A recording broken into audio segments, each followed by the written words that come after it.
kami rindu lebih dipakai lagi. Oh Yesus.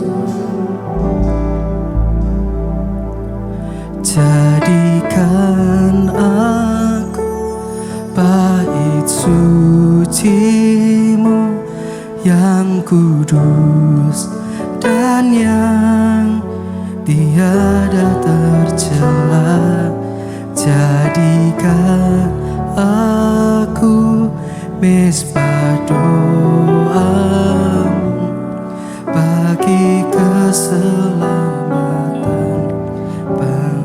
Teman-teman dia sendiri yang pujikan, jadikan kami, jadikan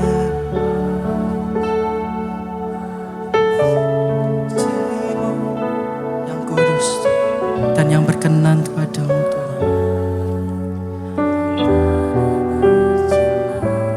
Jadikan aku mezbah doa-Mu bagi keselamatan.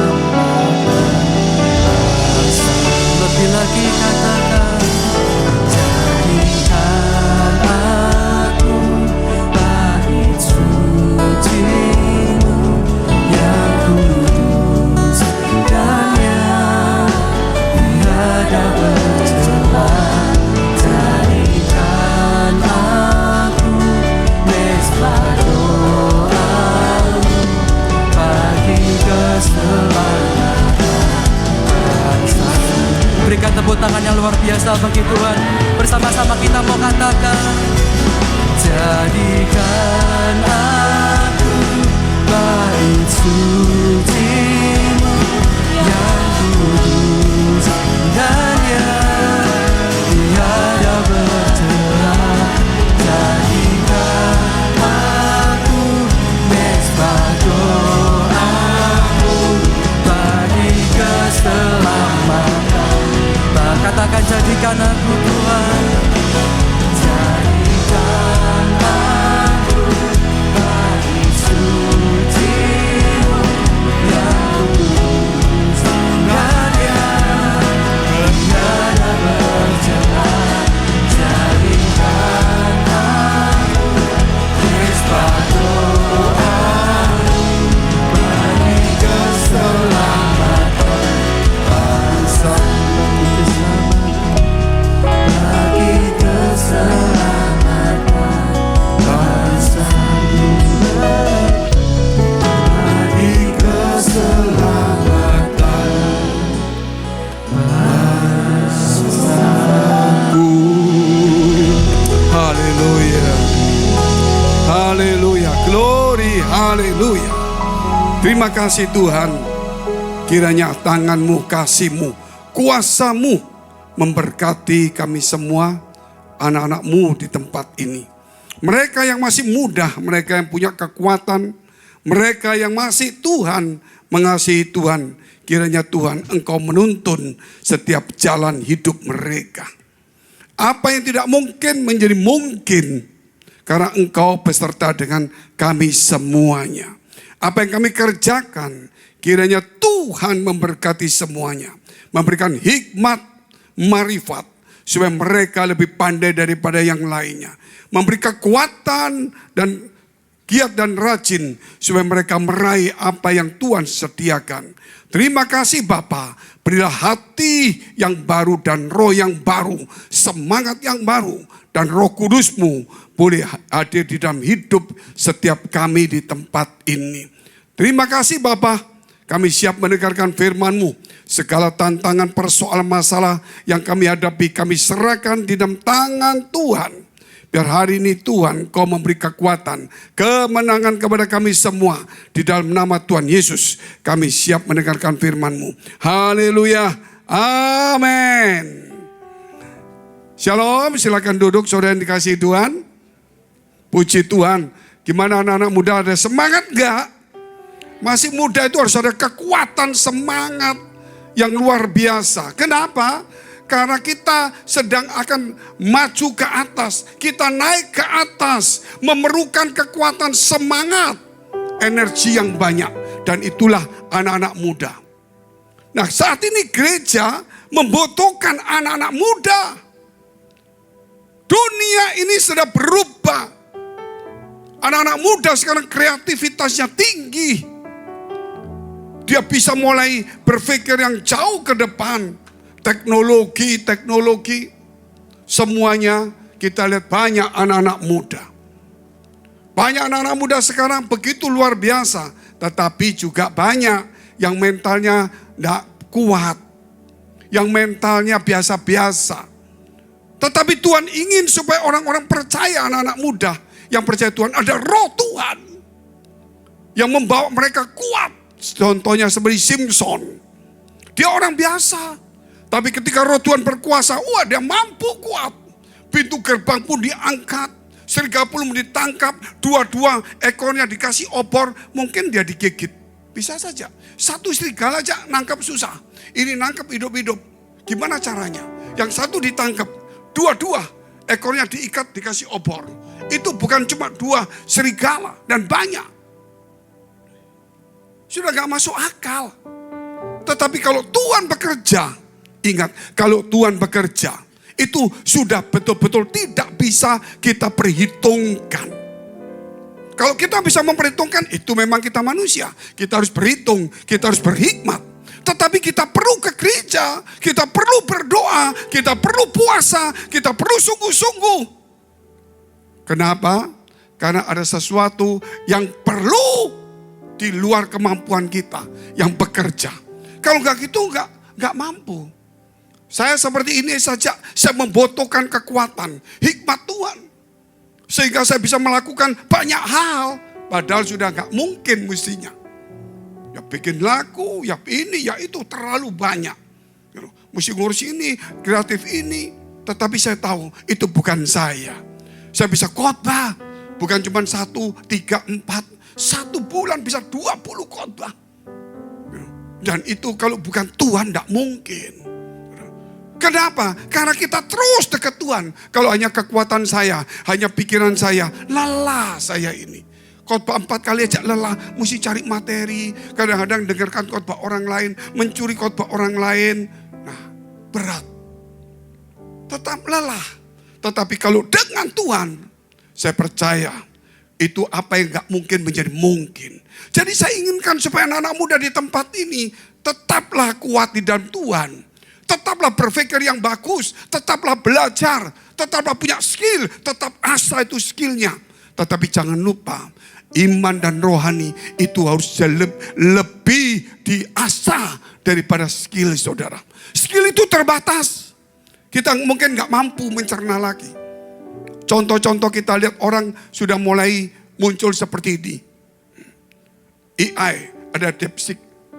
Muncul, sekarang muncul yang namanya Alibaba. Munculkan lagi. Semua muncul. Lama-lama kita cuman itu, naik sedikit. Capek. Tetapi kalau ada kuasa Tuhan, itu langsung muncul kekuatan itu. Jadi kita ini orang-orang biasa. Tetapi kalau kita sungguh-sungguh sama Tuhan, maka suatu saat tidak lama dan tidak terlalu cepat. Dan bukan sekali, berkali-kali, seringkali, kerap kali Tuhan itu akan mengangkat kita. Tetapi ingat, jangan ketika kita sudah dapat sesuatu puas. Oh cukup aku mau tidur, aku gereja cuma 2 kali, gak mau lebih-lebih, itu salah. Saya mau tanya, yang memberi hidup itu siapa? Yang bisa mengakhiri hidup kita siapa? Yang bisa menyembuhkan siapa?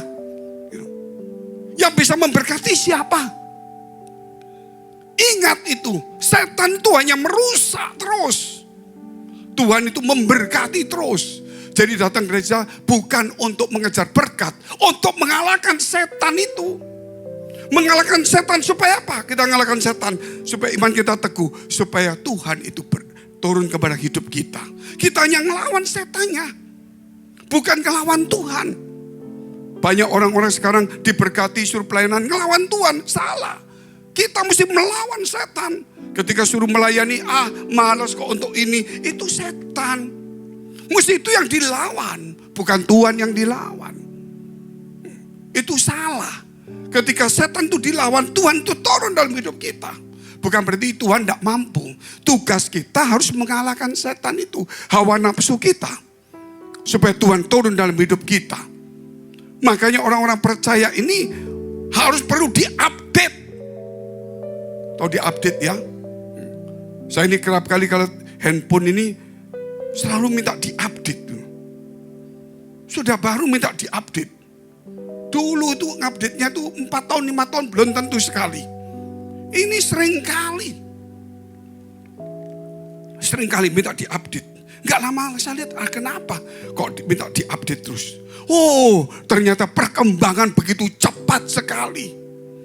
Sehingga diupdate. Nah ini perkembangan zaman cepat. Kalau kita gak dekat sama Tuhan, gak membaca firman Allah, mana mungkin kita bisa hidup seperti itu? Mana mungkin seperti saya bisa mulai memikirkan TikTok, memikirkan yang lain. Bukannya diupdate, diupgrade. Makanya handphone-handphone yang bagus, barang-barang yang bagus, bukannya diupdate, ada bisa diupgrade. Saya beli handphone, saya nggak tahu, semuanya bagus, tapi nggak ada eSIM. Tahu eSIM dia? Waduh, nggak tahu nih. Kok saya lebih tahu ini, gawat ini, salah generasi Pak. eSIM itu artinya tanpa SIM sekarang yang untuk biasa yang ke luar negeri. Jadi yang gak luar negeri memang gak mungkin tahu kenapa. Dia gak pernah urusan itu. Jadi handphone itu ada untuk eSIM. eSIM itu kalau ke luar negeri kita cuma beli nomornya. Itu gak pakai kartu. Namanya eSIM. Nah saya pikir handphone bagus-bagus semuanya. Saya beli. Gitu. Begitu saya bilang saya baru beli ini. Pasti ada eSIM. Cara nyari gimana? Saya cari, gak ngerti. Bagaimana caramu? Oh gitu, gak ada. Karena kita gak ngerti. Tapi teman saya berkata, jangan takut. Kalau handphone baru, pasti nanti ada upgrade-nya dia. Gitu. Pasti ada upgrade-nya. Jadi sudah dipikirkan. Upgrade kemana? Termasuk anak-anak muda sekarang juga sama. Kalau kita gak diupdate oleh firman Tuhan setiap minggu, kita nggak bisa upgrade, nggak bisa naik, kita downgrade malahan. Kenapa? Karena kita pikir, aku bisa kerja, aku dapat segini. Lupa kalau Tuhan kurangi, kalau iblis ganggu repot. Itu sudah terlalu berbahaya. Saya kasih cerita sedikit saja. Waktu saya buka gereja ini saya buta semuanya. Saya belajar komputer, saya mulai bisa membuat tulisan biasa. Kemudian saya boleh membuat macam-macam gambar, macam-macam tulisan. Padahal saya nggak cuma coba belajar. Tapi karena saya nggak dipakai lupa sekarang. Kemudian ada namanya handphone biasa. Saya pakai handphone biasa. Ini gereja sudah 4, 5. Nah saya tinggal di Singapura. Bagaimana melayani Surabaya? Bagaimana Jakarta? Wah pakai telepon terus. Akhirnya Pak Ventoni itu pertama kali yang namanya apa? BlackBerry ya. BlackBerry pertama. BlackBerry Pak. Saya lihat BlackBerry gini. Waduh bingung. Gak ngerti saya. Saya baca-baca. Sampai 6 bulan saya mempelajari tidak mengerti. Akhirnya saya pelajarin. Putuskan beli. Saya coba satu. Coba sama Pak Venteni ngomong-ngomong. Dia ping gitu saudara. Saya gak ngerti cara ping. Saya tulis saja tulisan PING. Ping. Dia ketawa saudara. Ya pakai Pak Fengki kok begitu? Lah ya sudah, pokoknya kamu ping saya bisa nulis saja. Mesti begini. Wah baru belajar. Itu pertama kali BlackBerry. Wah begitu sulit sekali. Ada tekan ini jadi ini. Saya pelajarin, akhirnya saya bikin pertama kali manajemen by BlackBerry. Jadi saya mulai kerja, semua orang tanya, Pak gerejanya sudah 4, 5, 6. Kantornya di mana? Kantornya di handphone. Orang ketawa semua. Wah, saudara percaya nih. Teman-teman pendeta bilang, aneh kantor di handphone gitu. Saya coba pakai BlackBerry soalnya. Akhirnya saya beli BlackBerry kurang lebih 20-30. Orang bingung, kok borong Pak? Saya kasih para pemimpin-pemimpin, kita kerja pakai BlackBerry sekarang. Wah itu pertama kali. Mulai jalan cepat. Padahal saya bukan orang pinter. Cuma saya mau belajar. Ketika saya mau belajar dari roh Tuhan, Maka mulai diupdate pikiran saya. Mulai saya upgrade bukan downgrade. Kemudian setelah lama sukses sekali, saya mulai melihat handphone baru. Yang namanya itu tab itu Samsung, tahu ya? Samsung. Saya pelajari kok susah gini. Ada tulisannya, pensilnya, saya pelajarin juga. Kalau gitu BlackBerry gak pakai, sekarang pakai ini. Bisa ini, bisa ini. Orang tanya, Pak kantornya sudah gereja, sudah 20, kantornya di mana? Di handphone. Orang gak percaya. Ternyata sekarang kita mau meeting juga di handphone juga. Kita dagang juga di handphone. Betul ya? Nah, kenapa teori ini muncul? Karena dulu sekali Tuhan kasih saya ide, itu kurang lebih ya 30 tahun lebih. Saya punya materi namanya dimensi 5. Ya sudah pernah saya bawa. Yang belum dengar apa-apa, nanti kapan-kapan di acara besar saya ceritakan lebih komplit. Dimensi 5 itu artinya kita sudah tidak memerlukan ruang, tidak perlu juga memerlukan tempat, gitu. Tetapi bisa maju. Jadi kita nggak perlu toko, nggak perlu kantor, tetapi usaha kita bisa jalan. Itu dimensi 5. Orang ketawa semua. Ya, ketawa, tapi sekarang semua toko ada di sini, bukan? Semua toko ada di sini. Nah, kalau saya dulu ngerti komputer, buku saya atau teori saya dimensi 5, mungkin saya bisa atur. Tapi karena saya tidak mengerti, makanya saya bisa bikin semua, maksudnya ide saya seperti itu. Nah, caranya ya harus dekat Tuhan. Padahal saya bukan orang IT, saya bukan orang yang suka bergaul tanya-tanya, enggak.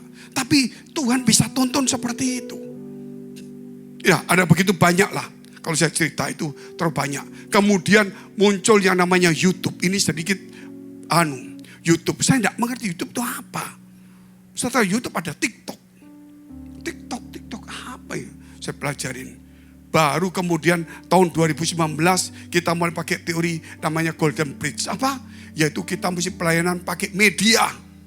Orang-orang sudah ada media, tapi saat media itu hanya cuma 1-2 orang saja karena belum ada yang namanya pandemi. Jadi masih dianggap biasa begitu. Jadi kami sudah terlambat. Orang lain sudah pakai itu, kita belum. Begitu kita bilang sebelum pandemi kita masuk yang namanya Golden Bridge. Kita bikin media ini, bikin ibadah. Karena saya tahu dulu saya punya konsep dimensi 5. Jadi pelayanan di luar tempat kita. Jadi kita mesti pakai seperti itu. Nah kemudian kita mulai masuk. Gak lama lagi COVID. Kita belum menguasai. Pas saya di Surabaya, Kojo saya panggil. Ini gimana caranya? Kita kalau mau kalau mau nayangkan. Wah, 2 orang ini kerja keras saudara. Saya lihat kerja keras setengah mati. Jadi saya tidur sebentar, saya bangun. Pak, ayo mulai bicara, saya bicara. Shalom saudara dikasih Tuhan, selesai 1 jam, saya disuruh berhenti dulu. Silakan. Pak, yang kedua Pak, setiap hari. Ya itu masih kadang-kadang gelap, kadang putih, kadang bayangan. Tapi lama-lama jadi. Saya berpikir kita di YouTube kalah. Karena kita baru cuman gak sampai 1.000 lebih lah. Orang lain sudah 100.000, 200.000. Saya pikir gimana ya Tuhan, kita mau pelan. TikTok belum ada orang masuk. Nah, sambil TikTok dulu saudara. Jadi TikTok kita ini termasuk leader lah, walaupun bukan di atas.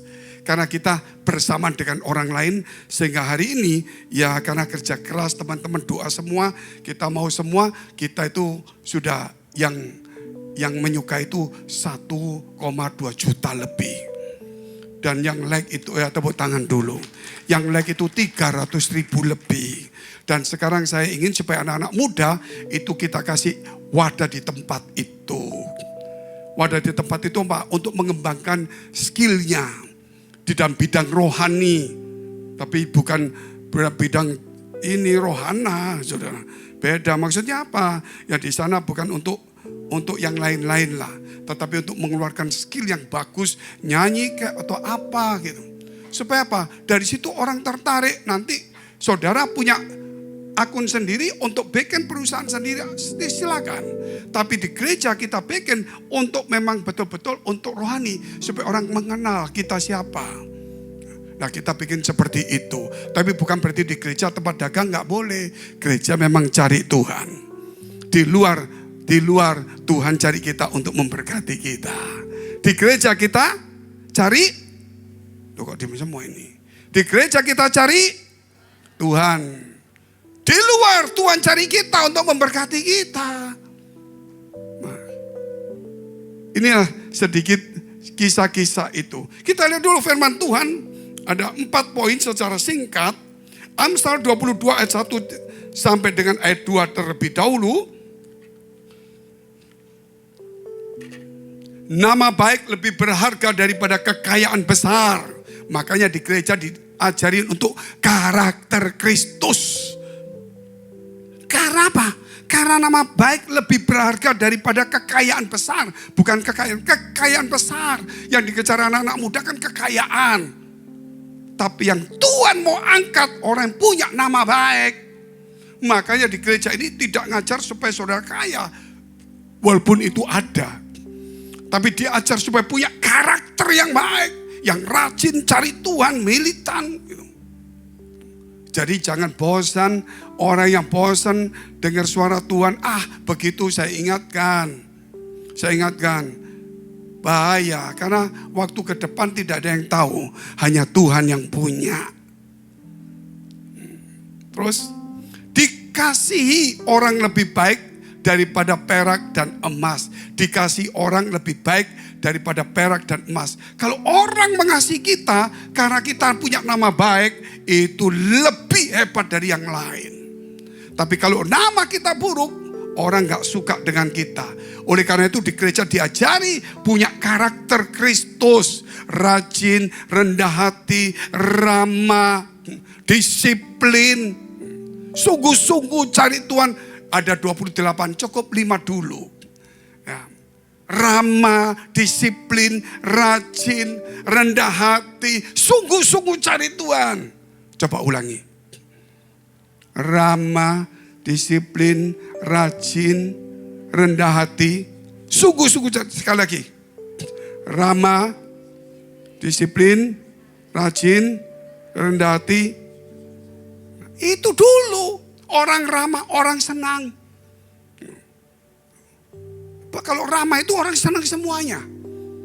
Kalau disiplin itu pasti baik. Rajin itu mendatangkan berkat.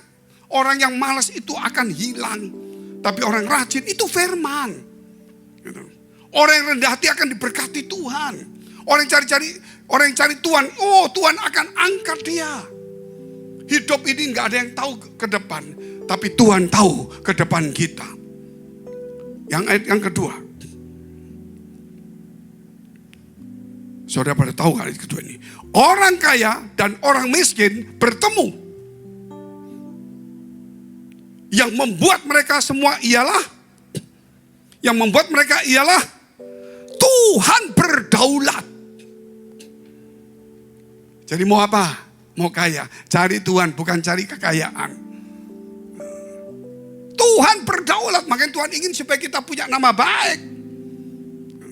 Karena Tuhan itu berdaulat, punya hak untuk mengangkat kita. Kalau iblis menjatuhkan kita, contoh Ayub. Ayub itu orang yang baik, takut Tuhan, saleh. Tapi iblis itu sudah sejak awal musuhnya manusia.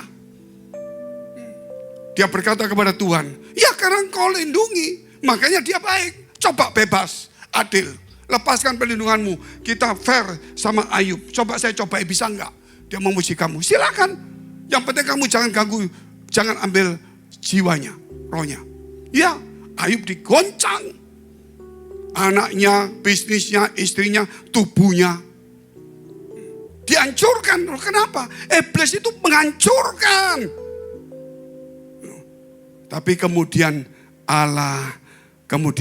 setelah selesai, Allah yang memberkatinya. Kita lihat dulu ayatnya. Ayub 42 ayat 10.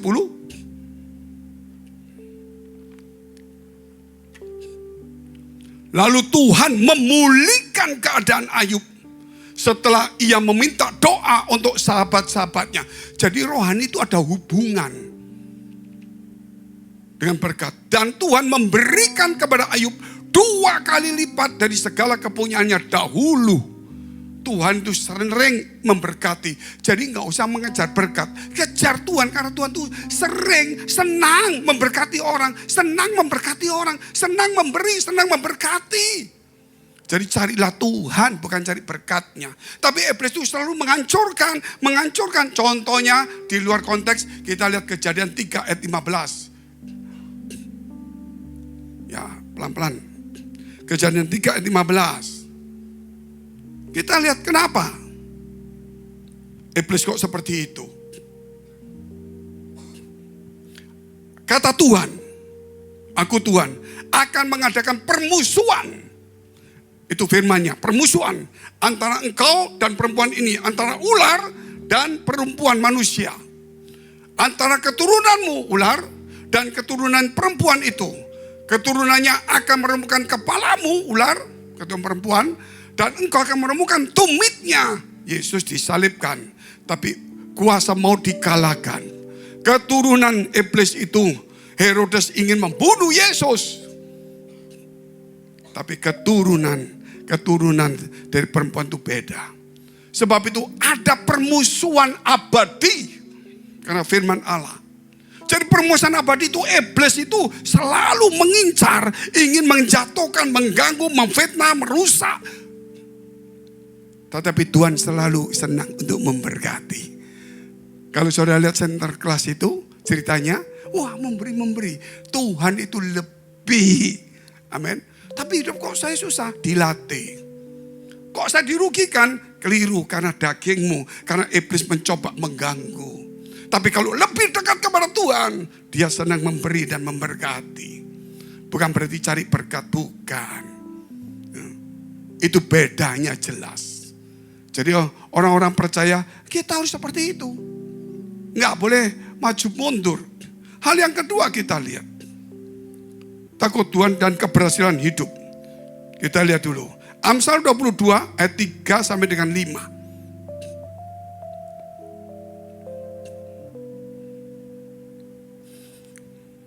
Kalau orang bijak melihat malapetaka, bersembunyilah ia. Malapetaka datangnya dari si jahat yang jahat-jahat. Dia bersembunyi, tidak mau bergaul. Tetapi orang yang tak berpengalaman berjalan terus lalu kena celaka. Tuhan tidak pernah mendatangkan celaka. Iblis selalu mendatangkan celaka. Itu permusuhan abadi. Senang gak senang akan selalu mengincar kita. Jadi kita mesti mau tidak mau deket Tuhan. Saya kalau gak deket Tuhan supaya saya gak diserang iblis. Tambah diserang habis-habisan. Saya dekat Tuhan diserang. Itu memang ngoso sejak awal sampai sekarang. Tidak bisa tidak. Ayat 4. Makanya kita punya musuh, mesti kita harus ada daya kekuatan melawan loh. Makanya melawan yang jahat. Supaya Tuhan turun dalam hidup kita. Kita baca bersama-sama 1, 2, 3. Ganjaran, kerendahan hati dan takut akan Tuhan adalah kekayaan, kehormatan dan kehidupan. Rendah hati takut Tuhan itu kekayaan, kehormatan dan kehidupan. Rendah hati takut Tuhan. Rendah hati takut Tuhan. Rendah hati takut Tuhan. Luar biasa. Takut Tuhan menjauhi kejahatan. Ganjaran. Ganjaran itu upah. Ganjaran itu upah. Bayangkan orang upah itu berarti ada kerjaan kan? Dikasih upah itu kerja enggak? Kerja. Kalau kasih keselamatan itu dikaruniai. Tapi kalau ganjaran itu upah, kerjanya apa saya Tuhan? Kau mau diberkati, kerjanya apa? Saya juga kerja di toko rajin kok. Iya toko rajin itu usaha bisnismu, duniamu. Tapi kamu kerja sama aku bedanya satu. Belajar untuk karaktermu dirubah. Saya mau sombong gak boleh. Saya mau apa gak boleh. Ini kerjanya cuma rendah hati. Kerjanya cuma takut Tuhan. Mau bohong gak mau. Kerjanya cuma itu. Diajak orang gak mau. Kerjanya cuma itu. Tapi ada upahnya. Tuhan gak suruh kita jaga gudang loh. Betul gak? Siapa mau jaga gereja ini 24 jam. Malam-malam gelap-gelap begitu. Digaji.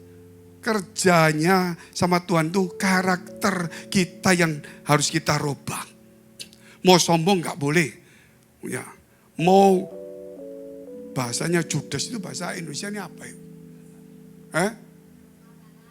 Ya itulah kurang lebih. Yang pasti bukan apa itu? Tapi bukan ramah, tapi lebay bukan juga lah. Itu cengeng, nggak kuat, nggak mampu. Susah. Dulu saya waktu zaman muda. Sekarang masih muda, cuma mudah-mudahan lah. Gitu. Saya itu karena dunia ini tuh diajarin untuk olahraga. Diajari olahraga, lari, tinju, mukul. Zaman dulu nggak ada bioskop, cuma sekali-sekali. Jadi kegiatannya cuma olahraga, mukul, olahraga, mukul. Wah suruh mukul, ya mukul. Itu zaman dulu. Nah, 30 tahun kemudian orang-orang mukul, bukan gini saudara. Waduh, kok dunianya kok beda. Laki-laki pukul gini. Sekarang jadi zaman sekarang pukul. Waduh, pukul apa itu? Kamu tak pukul ya? Pukul ya. Model apa pukul ini? Dunia strawberry mungkin itu. Sudah tidak ada power, tidak ada kekuatan. Jadi kita ini mental kita sudah dibawa terus. Turun ke bawah. Sudah gak ada gagal. Gak ada yang namanya pahlawan di hati kita. Gak ada, itu sudah hilang. Bayangkan saya berapa kali ketemu orang bareng-bareng sama saya. Ketemu. Gitu. Laki-laki ini. Badannya gede. Begitu ada rusa kecil di sini. Baru rusak saudara. Bayangkan ini. Mungkin sama rusa kalau mukul cuma gini, rusanya makan dia. Jadi maksud saya bukan menghina. Sekarang dunia ini sedang membuat kita itu jadi ya mau bahasanya apa ya. Mungkin lebay lah, lebih cocok ini. Mulai kemarin kok lebay terus yuk. Pokoknya gak karuan lah. Gak cocok lah. Kok kurang powerful gitu loh. Padahal Tuhan itu kalau turun mesti powerful. Kalau masa Tuhan datang itu saudara, gak mungkin kita gak powerful. Jadi kita bukan berarti ganas, tapi ada kekuatan. Makanya kerjanya itu keras. Kerjanya apa? Bukan mukul orang, untuk mengubah diri kita. Yang malas menjadi rajin, yang suka marah menjadi sabar, yang gak kuat mentalnya tempe menjadi orang yang tekun. Amin. Rendah hati, yang suka ketus menjadi ramah. Itu perlu dirubah. Kalau gak dirubah, itu Tuhan akan kasih upahnya kalau yang mau merubah. Ayatnya dulu. Ayat kelima.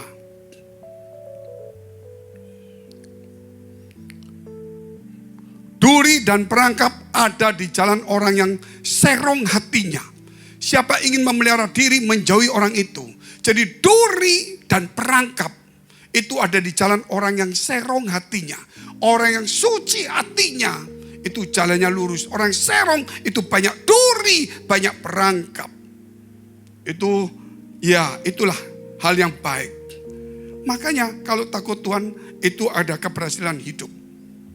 Contohnya siapa? Gak banyak-banyak. Ishak. Tadi saya sudah cerita bagaimana hidup saya. Sekarang saya cerita tokoh-tokoh Alkitab dulu. Kita lihat dulu. Kejadian 26 ayat 12 sampai 15. Saya ingin supaya anak-anak muda ini betul-betul ya jangan rapuh begitu loh. Jangan cengeng, mudah tersinggung. Harus kuat karena dunia sekarang itu membutuhkan kekuatan karena tantangan begitu banyak. Bukan hanya kerja cukup, enggak. Kita akan terus meningkat dengan Tuhan. Maka menaburlah Ishak di tanah itu. Dan dalam tahun itu ia juga mendapat hasil 100 kali lipat. Sebab ia diberkati Tuhan. Tuhan itu senang memberkati. Iblis itu senang mencelakai. Jadi kalau kita mau dekat Tuhan, gak usah cari berkatnya. Dia itu senang memberkati. Itu yang, jadi banyak orang di gereja salah. Cari berkat ngeliru. Cari berkat gak ketemu. Malah gak karuan. Cari Tuhan. Amin. Cari sungguh-sungguh, gak usah ngomong. Itu dia tuh luar biasa. Bahkan waktu tidur pun Tuhan jagai dan memberkati. Ayo kita mesti mengubah hidup kita. Yang bisa membuat nasib kita baik itu hanya Tuhan, anak-anak muda. Gitu. Jangan kalah. Visi yang Tuhan beri di gereja ini. Banyak orang-orang anak muda juga akan dipakai dan berkati Tuhan menjadi orang besar. Kita itu janji Tuhan. Dan orang lihat, mana bisa. Kalau Tuhan pakai itu orang yang kelihatannya bisa jadi bisa, itu biasa. Tapi kalau Tuhan pakai orang yang kelihatannya nggak bisa menjadi bisa, itulah Tuhan. Amin. Ayo kita mesti tahu, kita nggak mampu. Tapi Tuhan mampu. Ini visi. Kalau kita mau menerima hidup sungguh-sungguh, itu Tuhan yang akan melaksanakan, bukan saya. Tapi kalau kita, tapi aku lihat mencobai Tuhan, gak mungkin dapat. Aku percaya, tapi aku santai-santai, ketinggalan zaman. Hati-hati, karena ada visi. Saya gak minta, tapi Tuhan kasih visi. Saya waktu berdiri dalam mimpi itu, saya melihat, kok banyak anak muda ini gimana? Kok maju berdiri semua? Saya paling jarang altar call. Karena saya mendidik orang itu untuk cari Tuhan, bukan cari pendeta. Kok maju semua? Tuhan berkata, angkat tanganmu, berkati anak muda ini. Dan kemudian Tuhan berkata, mereka akan kupakai menjadi pelayan hamba-hambaku sampai ke seluruh dunia. Bayangkan. Terus tidak lama lagi banyak orang datang lagi, campuran pengusaha-pengusaha. Angkat tanganmu, berkati dia. Karena akan ku berkati mereka. Saya tidak bohong. Saya di sini ngomong jujur apa yang saya dapat. Kalau saudara lihat beberapa gembala kita dari orang biasa. Tapi sekarang luar biasa. Itu orang biasa. Coba cek dah. Saya tidak perlu sebut namanya. Itu bukan pengusaha. Tapi bisa menjadi hebat. Masa teman-teman gak yakin? Saya bukan berarti mengajar saudara untuk mencari berkat, tidak loh. Ini visi Tuhan. Maksud saya, ayo bangun. Bahwa Allah ingin mengangkat kita. Amin. Tuhan mau mengangkat kita. Jangan main-main. Kalau Tuhan mau mengangkat kita, kita harus punya respon tinggi. Terus ayat 13 sampai 15. Dan orang itu menjadi kaya, bahkan kian lama kian kaya, sehingga ia menjadi sangat kaya. 14. Ia mempunyai kumpulan kambing domba, lembu, sapi, serta banyak anak buah. Sehingga orang Filistin itu cemburu kepadanya. 15. Segala sumur yang digali dalam zaman Abraham, ayahnya, oleh hamba-hamba ayahnya itu telah ditutup oleh orang Filistin dan ditimbun dengan tanah. Tapi kemudian dia buka kembali. Takut akan Tuhan, keberhasilan hidup. Yang ketiga, sama yang keempat saya gabung, yang terakhir. Orang muda harus berprestasi dengan Tuhan. Orang muda harus berprestasi dengan Tuhan. Kita lihat ayatnya dulu. Yaitu Amsal 22 ayat 6 sampai dengan 8. Didiklah orang muda menurut jalan yang patut baginya. Didiklah anak orang muda menurut jalan yang patut baginya. Apa? Didiklah orang muda menurut jalan yang patut baginya. Jangan baca itu, coba. 1, 2, 3. Didiklah orang muda menurut jalan yang patut baginya. Sekali lagi. Didiklah orang muda menurut jalan yang patut baginya. Tadi 5 itu apa? Ramah, disiplin, rajin, rendah hati, sungguh-sungguh cari Tuhan. Luar biasa, itu kerjanya kita. Tapi ini, didiklah orang muda menurut jalan patut baginya. Saya mendidik saudara. Maka pada masa tuanya pun ia tidak akan menyimpang daripada jalan itu. 7 sampai 10 nanti kita lihat hasilnya. Orang kaya menguasai orang miskin, yang berhutang menjadi budak daripada yang menghutanginya. Tapi kalau kita dididik, kita tidak dikuasai, kita bisa menguasai orang. 8. Orang yang menabur kecurangan akan menuai bencana. Kenapa kita didik jalan yang baik? Supaya jangan menabur kecurangan. Supaya menabur yang baik. Dan tongkat amarahnya akan habis binasa. 9 sama 10 ini bagus. Kalau kita dididik yang bagus, hasilnya apa? Orang yang baik hati akan, kalau kita didik orang muda menurut jalan yang patut baginya, supaya tidak curang, apa yang disebutkan? Menjadi orang yang baik. Kalau orang yang baik hati akan, orang yang baik hati akan diberkati, karena ia membagi rezekinya dengan si miskin. 10. Usirlah si pencemooh, maka lenyaplah pertengkaran, dan akan berhentilah perbantan dan cemooh. Kumpul dengan orang-orang yang percaya dengan visi. Kumpul dengan orang-orang yang percaya dengan janji Tuhan. Kumpul dengan orang-orang yang takut akan Tuhan. Kumpul dengan orang-orang yang rendah hati yang kerja untuk Tuhan. Yaitu karakter yang dirubah. Disitulah muncul kekuatan itu. Amin. Nah, kita punya masa depan. Kita ambil 3-5 tahun lagi. Saya yakin teman-teman ini, kita nggak usah ngomong, yang ada 600 lebih seluruh anak muda yang ada di gereja Best keliling semua. Suatu hari, 5 tahun lagi kita akan melihat perkembangan itu. Sekarang Tuhan sedang menata jalurnya. Dulu di gereja juga sama. Kami memulai dengan orang-orang yang masih muda. Ya banyak sekali, saya nggak sebut nama-nama itu. Gembala-gembala itu. Masih kerja, utang banyak, persoalan banyak. Tetap melayani buat gereja, sulit setengah mati, sulit. Tapi sekarang mereka Tuhan tolong. Sesuai dengan visi. Kita enggak, saya enggak mengajar saudara untuk mengejar berkat tuh. Jangan salah. Tapi saya mengajar saudara untuk cari Tuhan. Kenapa? Kalau cari Tuhan enggak usah ngomong berkat. Tuhan tuh senang memberkati. Jangan rame-rame, bisa didengar. Tuhan tuh apa? Senang memberkati. Kasih tahu kiri kananmu. Bisik-bisik aja. Apa? Tuhan tuh senang memberkati. Kasih kiri kanan lagi.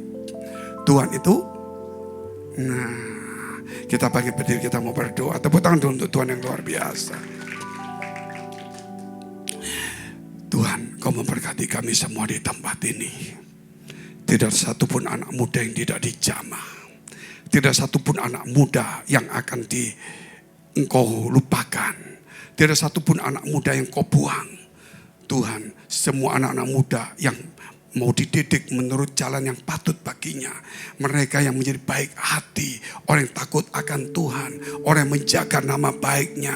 Orang yang punya rendah hati, punya karakter Kristus.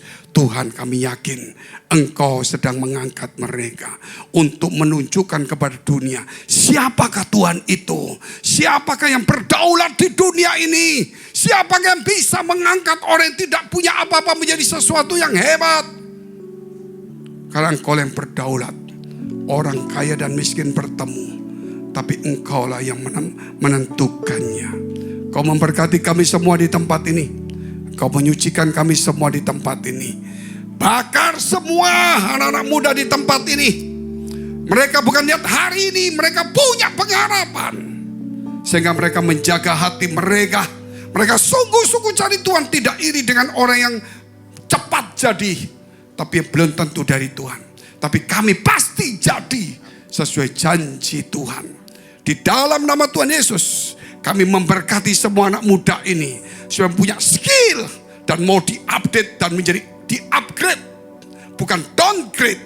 Engkau memberkati dalam nama Tuhan Yesus. Izinkan setiap kami Tuhan buat berdoa untuk semua gereja yang ada di seluruh dunia.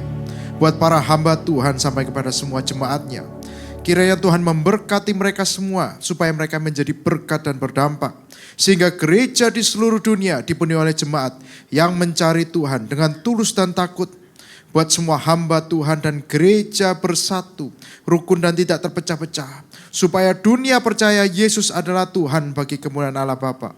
Demikian juga untuk gereja di mana kami Engkau percayakan untuk mengembalakannya, yaitu gereja Best. Tuhan, kami juga berdoa buat persembahan daripada jemaat-Mu. Kiranya Tuhan menerima dan membalas berlipat-lipat. Biar persembahan ini berkenan kepada Tuhan sebagaimana persembahan Habel. Tuhan, beri kemurahan-Mu, balaslah kebaikan dan kerelaan hati jemaat, jaga dan lindungi mereka, serta pelihara mereka beserta keluarga, pekerjaan dan kesehatannya. Mari saudara-saudara dan kasih Tuhan, kita dekapkan tangan kita di dada. Karena firman-Nya berkata, jagalah hatimu dengan segala kewaspadaan karena dari sana terpancar kehidupan. Jemaat yang dikasihi Tuhan, jadilah berkat dan terimalah berkat rahmat anugerah dari arah Bapa di surga. Di dalam putra tunggalnya Yesus Kristus yang telah mati bagi dosa kita dan bangkit pada hari ketiga. Sehingga kita menyembah Tuhan Allah yang hidup dan iman kita bukan kepada Tuhan yang mati. Dia naik ke surga menyediakan rumah bagi kita. Sehingga kita punya pengharapan yang pasti. Dia akan datang kedua kalinya menjemput gereja dan umatnya yang berjaga-jaga kudus, dewasa dan bijaksana serta menghakimi dunia. Dan di dalam persekutuan dengan Roh-Nya yang kudus yang membuat hati kita berkobar-kobar dan roh kita menyala-nyala di dalam kasih semula. Roh Kudus yang menghibur, menguatkan, memelihara, menginsyafkan, menuntun dan memimpin kita kepada kebenaran dan kekudusan serta menjadi saksi Kristus mulai hari ini sampai selama-lamanya. Mari kita tutup dalam doa Bapa kami. Bapa kami yang ada di surga, dikuduskanlah nama-Mu, datanglah kerajaan-Mu, jadilah kehendak-Mu di bumi seperti di surga. Berikanlah kepada hari ini makanan kami yang secukupnya. Dan ampunilah kami akan kesalahan kami. Seperti kami juga mengampuni setiap orang yang bersalah kepada kami. Dan janganlah membawa kami dalam pencobaan. Tetapi lepaskanlah kami daripada yang jahat. Karena Engkau yang punya kerajaan dan kuasa dan kemuliaan sampai selama-lamanya. Amin. Tuhan Yesus memberkati.